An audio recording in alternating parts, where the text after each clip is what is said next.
everything that Paul has been through, we have no reason in America to whine and cry.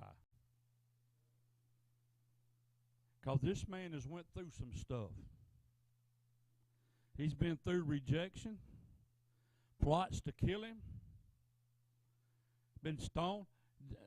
So if anybody had a reason to complain, it'd be Paul, wouldn't it? So I've come to a conclusion we don't have no reason to complain because we ain't been through the things that Paul been through. Yeah, we've had some troubles in this life. We've had some issues in our life, but it not to the magnitude that he had, but he kept pushing on for God. He kept looking for opportunities to share God, share the good news of Jesus Christ. He kept looking for ways to get out and share about what Jesus has done. And a lot of times somebody says something to us a little bit funny, and that next thing we know, we backing up. I can't handle this, preacher. I can't handle this. The next thing we know that we're backing up, and therefore we begin to get cold on God. Y'all stay with me. Because I have found that Paul had a fire inside of him. And we need a fire inside of us that we can't contain, that it's got to be let out, and it's got to be turned loose, and it's got to be let go. We have got to have a fire burning in us that we can't wait for an opportunity to share Jesus. We got to have a fire in us that we can't wait, and we got to start looking for an avenue that when we get to the house of God, we can praise the Lord and everything. I've come to this conclusion by studying the book of Acts.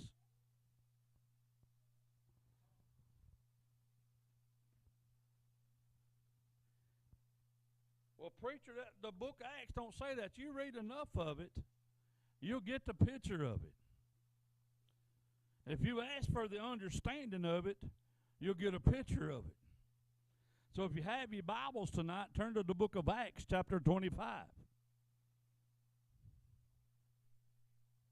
Acts 25.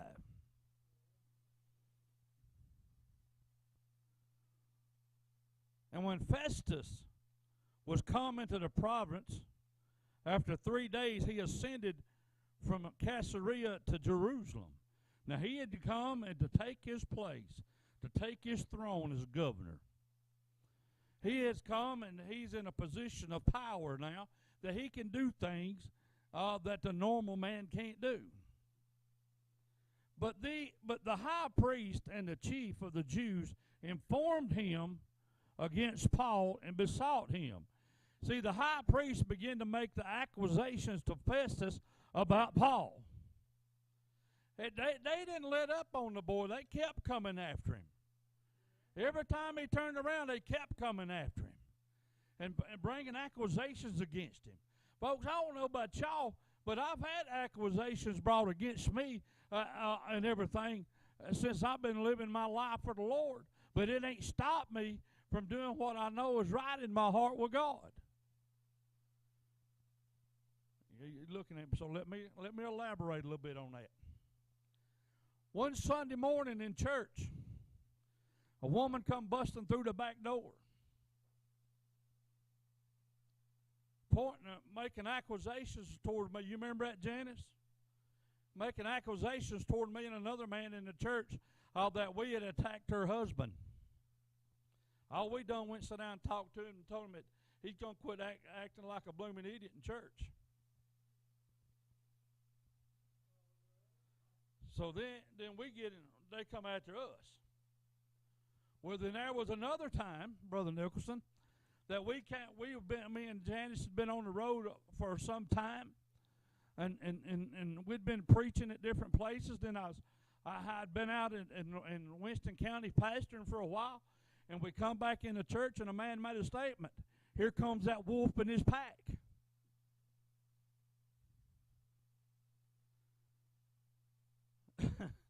So I know what accusations are about. And I know when they're not true. And so I know that Paul, I understand a little bit. I didn't say all of it, a little bit of what Paul was facing. And that's these high priests, these religious leaders and these high priests, they come in to make accusation and desired favor against him, that he would send for him to Jerusalem, lay in wait in the way to kill him. So they wanted Festus to send him to Jerusalem so they could ambush him and kill him on the road to Jerusalem. Folks, I want you to know tonight, I don't reckon nobody in here has ever tried to kill you for the cause of Christ, have they? Ain't nobody ever laid wait to ambush you because of Christ, to kill you, to get you out of the way so they could do things. So, folks, I'm telling you, Paul's went through some things.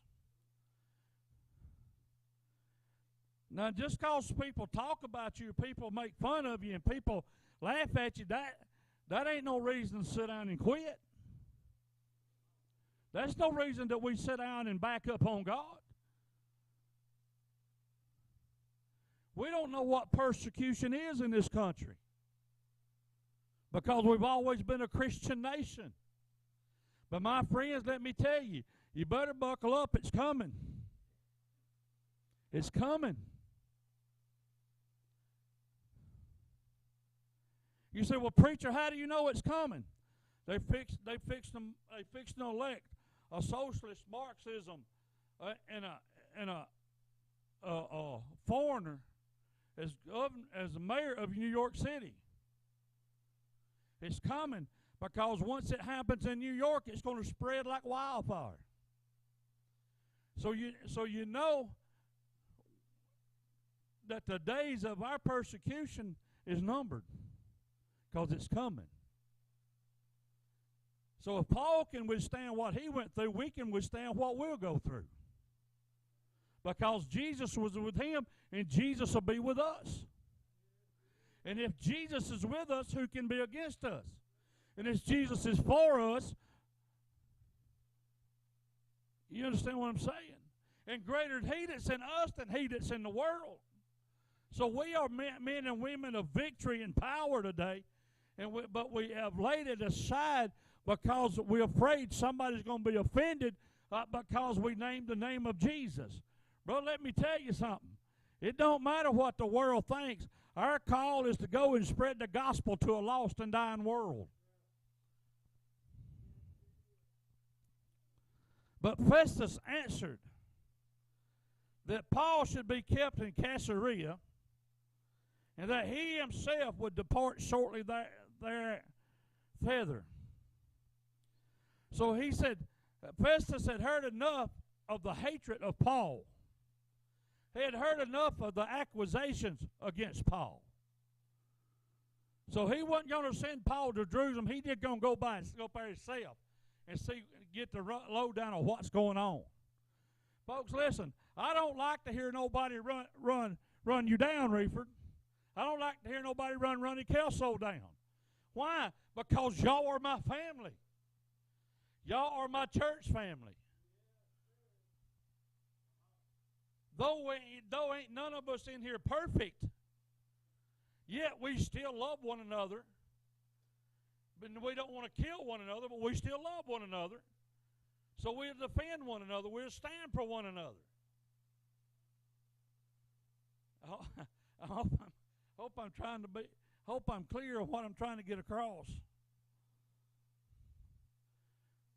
Let them therefore, said he, which among you are able, go down with me and accuse this man, if there be any wickedness in him. He said, okay, y'all boys that's accusing him, let's go down there and talk to him.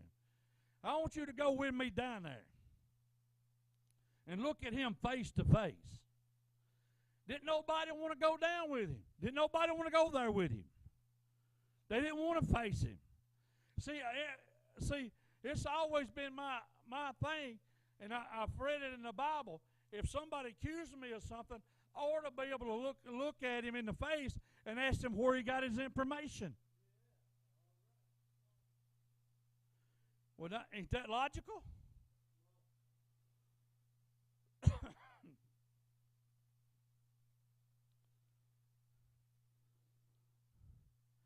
But Festus here is treating Paul as a Roman citizen. He has given him the respect of a Roman citizen. He said, and that's the thing. Festus didn't know enough about what was going on, but yet he knew to treat him with respect and honor. And when he had tarried among them more than 10 days, he went down to Caesarea, and the next day, sitting on the judgment seat, commanded Paul to be brought. Festus was saying, if there be any new trial, it was going to be here and not in Jerusalem. If we're going to try it, Paul again, for the accusations that you say that he was preaching this Jesus Christ, we're not going to Jerusalem. We're going to stay right here. We're going to stay right here. But see, the Jews wanted him in Jerusalem. They wanted to take him to Jerusalem so they could openly kill him and everything. But they knew they couldn't kill him as long as he was in Caesarea, because he was being treated like a Roman citizen. And so I just think sometimes that the devil tries to lay as he was laying snares and traps for Paul, he lays them for us as well. And we have got to be able to get around these snares and these traps. And when he was come, the Jews which came down from Jerusalem stood around about and laid many and grievous complaints against Paul, which they could not prove. They could not prove that Paul had done anything wrong. They could not prove that Paul had said anything or done anything contrary to what they was trying to accuse him of. Ronnie, listen, I want you to know, we cannot entertain the thoughts of the devil about anybody in our lives. Because if he can get you to entertain a thought about somebody, he can pollute your mind about that person. And that's what had happened here. The devil had got inside the mind of the Jewish people there, and he had started polluting their mind against Paul, because Paul was not going along with the Mosaic law that they thought was to be the law of the law.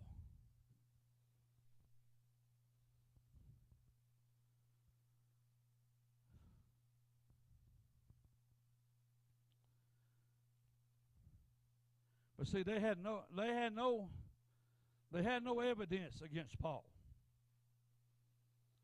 Just the same old song and dance. The same old story. He defiled the temple. He brought a Gentile into the temple. He didn't bring no Gentile into the temple. He's preaching this Jesus Christ. He's going against everything the law stands for. They didn't have nothing new. They was doing the same old thing, just a different person to listen to them. And you know, most of the time when the devil starts accusing you of something, he finds somebody else that will listen, because the other people done got tired of hearing it. So he'll find somebody new to talk to. I'm telling you, the devil's a social butterfly. If he can get in a circle, boy, he'll get in a hurry.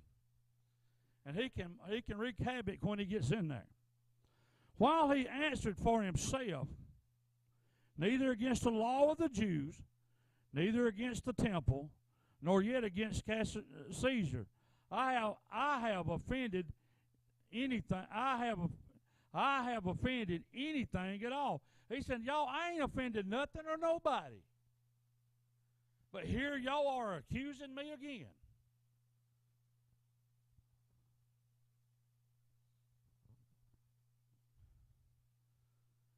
And so I see what Paul's going through, and I have compassion toward Paul, because I'll be honest with you, y'all. From what I read, Paul's a better man than I am. Because Reeford, I don't know if I could have went through all of it.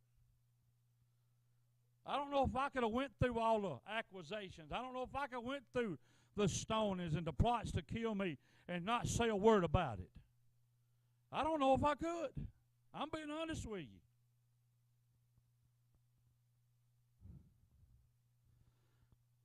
But Festus, willing to do the Jews a pleasure or a favor, so to speak, answered Paul and said, Wilt thou go up to Jerusalem, and there be judged for these things before me?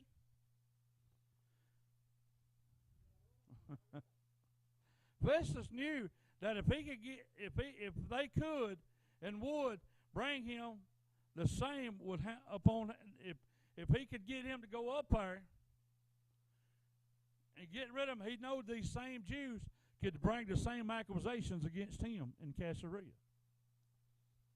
So he's trying to get Paul out of Caesarea to get him up to Jerusalem so they could judge him up there and kill him up there. That way, Festus is trying to do, and so to speak, he's trying to cover his own tracks so they won't turn on him like they did Paul. Then said Paul, I stand at Caesar's judgment seat, where I ought to be judged. To the Jews have I done no wrong, as they very well knowest.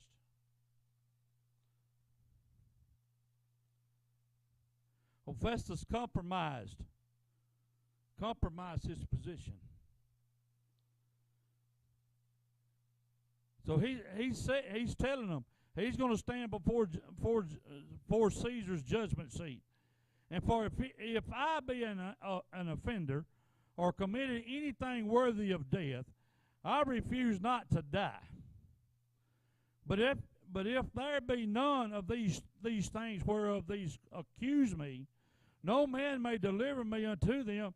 I appeal unto Caesar. Paul is proclaiming his innocence.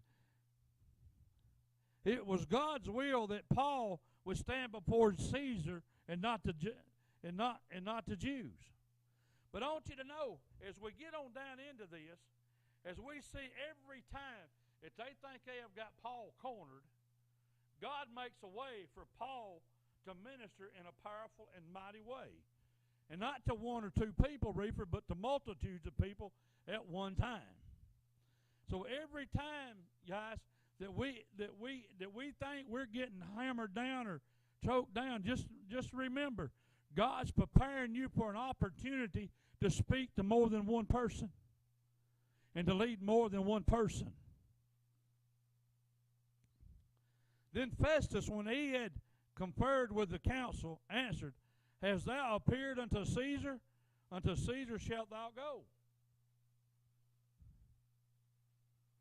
Man.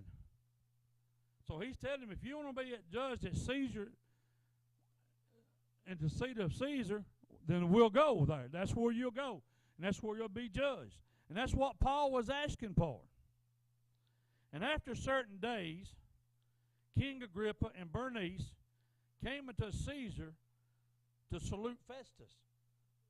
Yeah, they come to tell Festus, man, we want to congratulate you on your position. We want to congratulate you that you are now the governor. I got a feeling in these days, when they first took the governorship, they thought they had a real good spot. But as time went on, they didn't have as good a job as what they thought they had.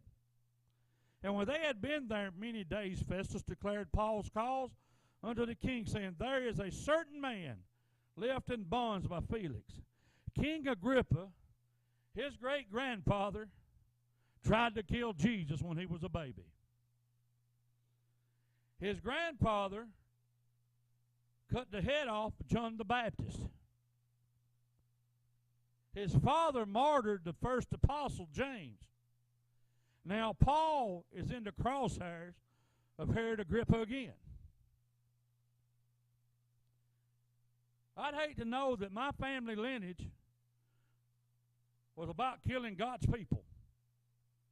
I'd hate to know that. Because that'd be a bad way to wake up, wouldn't it? But that was his family lineage. Festus was confused because he could find nothing wrong with Paul. Just like when Jesus stood before Pilate, he could find nothing wrong with Jesus. But he gave in to the crowd.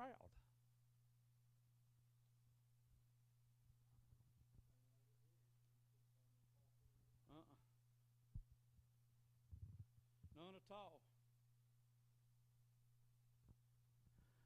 About whom, when I was at Jerusalem, the chief priests and the elders of the Jews informed me, desiring to have judgment against him. The religious leaders had hope that Festus would go against what Paul was teaching and saying, and as they was talking to him, they wanted him to turn on Paul as well. But he couldn't, because he was having to treat Paul like a Roman citizen.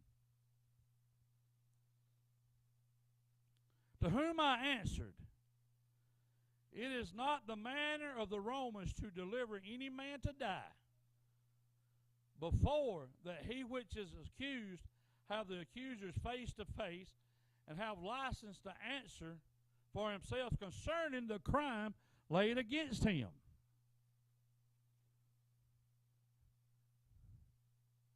See, they still couldn't understand that they weren't going to get to Paul, because God had laid it out so Paul would be protected through all of this. And see, and if God protected Paul through all this, God will protect us through the things we go through. He will watch over us and keep us through the things that we go through. And so, because he said, he the God that changes not. He said he would never leave us or forsake us. He would go with us all the way to the ends of the earth. So that tells me that whatever I go through, Jesus is going to go through it with me. And he'll make a way of an escape for me.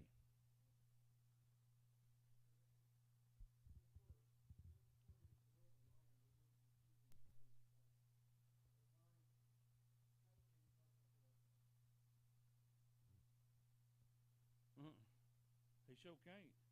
He'll try. He'll try.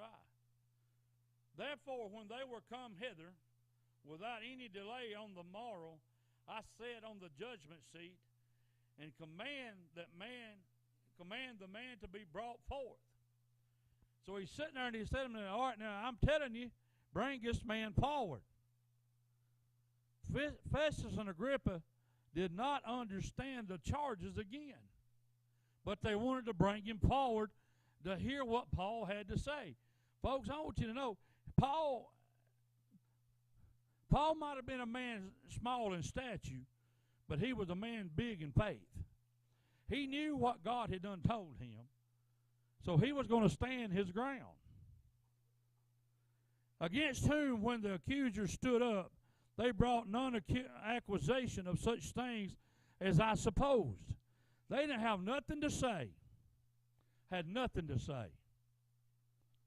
but had certain questions against him of their own superstition, and of one Jesus which was dead, whom Paul affirmed to be alive. See, Paul was telling them that Jesus was alive. Festus knew very little about Jesus. He didn't know a whole lot about Jesus, but he was fixing to learn a whole bunch.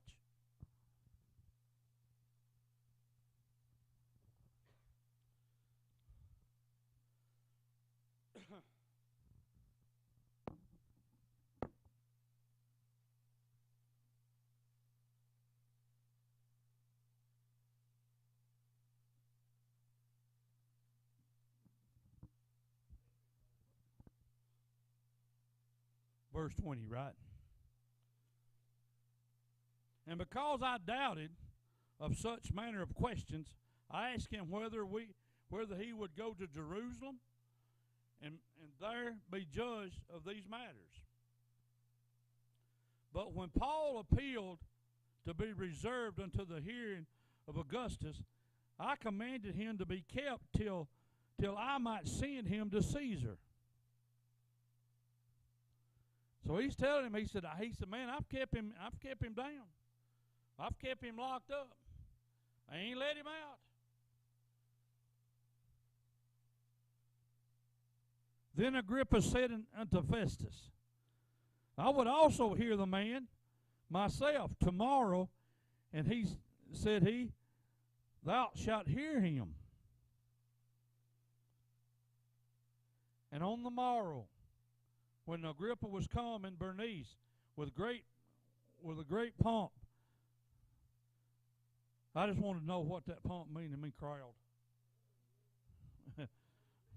Yeah.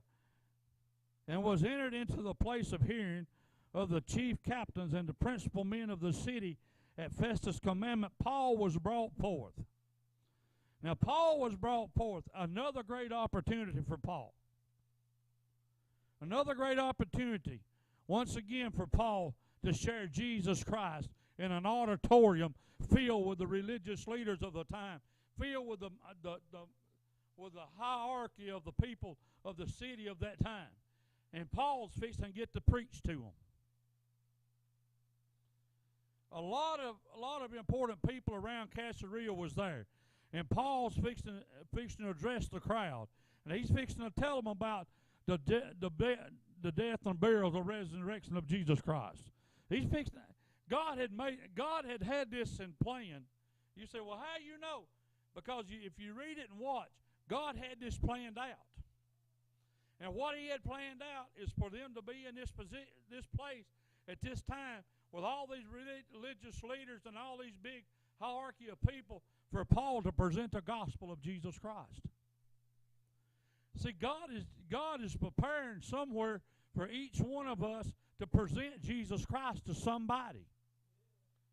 He is preparing somewhere.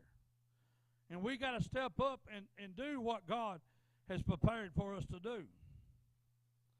And Festus said, King Agrippa, and all the men which are here present with us, you see this man, about whom all the multitude of Jews have dealt with me, both at Jerusalem and also here, crying that he ought not to live any longer. Men, they are after his blood, ain't they? Festus has no charge to present to Caesar. He wanted Agrippa to find something wrong with Paul so he could write a charge to give to Caesar against Paul. But neither one of them could find anything wrong with Paul, because Paul had not went against the law. He had just preached Jesus Christ. But when I found that he had committed nothing worthy of death,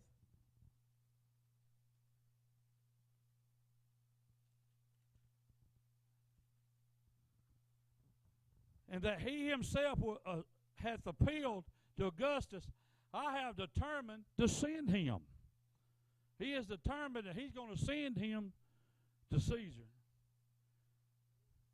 so he can be judged there. I tell you, I think the man's scared myself.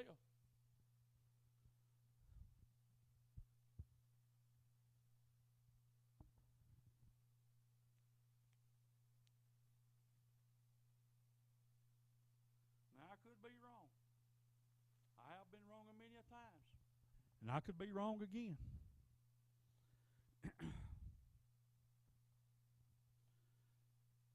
Of whom I have no certain thing to write unto my Lord. Wherefore I have brought him forth before you, and especially before thee, O King Agrippa, that after examination I might have something to write. Man, they are trying, but they cannot find nothing wrong with Paul. Not a thing. Folks, and I'm going to tell you, I can see here today and tell you that if the devil is accusing you, there's nothing wrong with you. How you know, preacher? Because if the devil's accusing you, he's scared of you. The devil ain't scared of nobody. He sees that blood that's on your life. He sees that blood has covered you. And he knows he can't do nothing about it. For it seemeth to me unreasonable to send a prisoner and not withal, to signify the crimes laid against him. The Romans could find nothing wrong with Paul. Pilate could find nothing wrong with Jesus.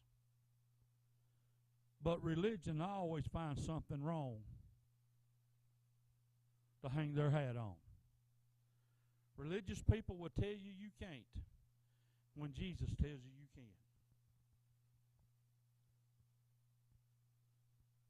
They'll tell you the way you worship is wrong if you don't do it their way. But Jesus says, worship me freely, in spirit and truth.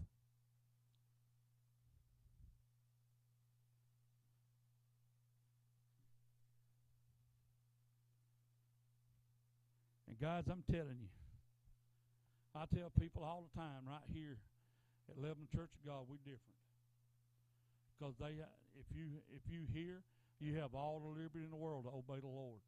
To testify, shout, run, clap your hands, dance. Whatever it is, you have the liberty to obey the Lord.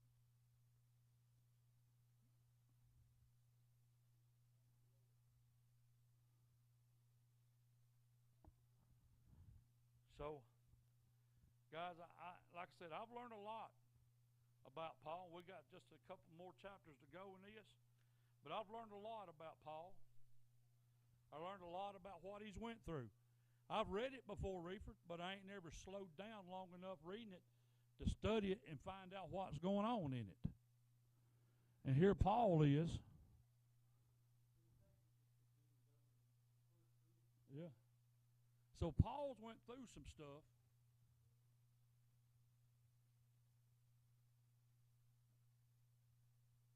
And when somebody says something about us, we get all bent out of shape. I see we.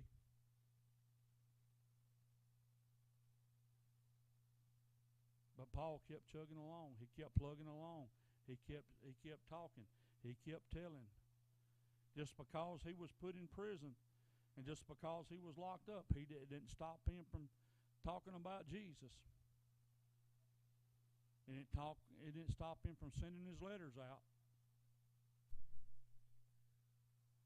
So we need to endure and share Jesus Christ with everybody that's around us.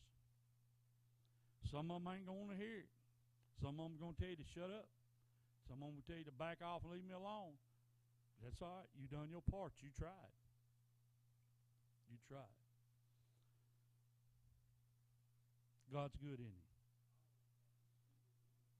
he? He's a mighty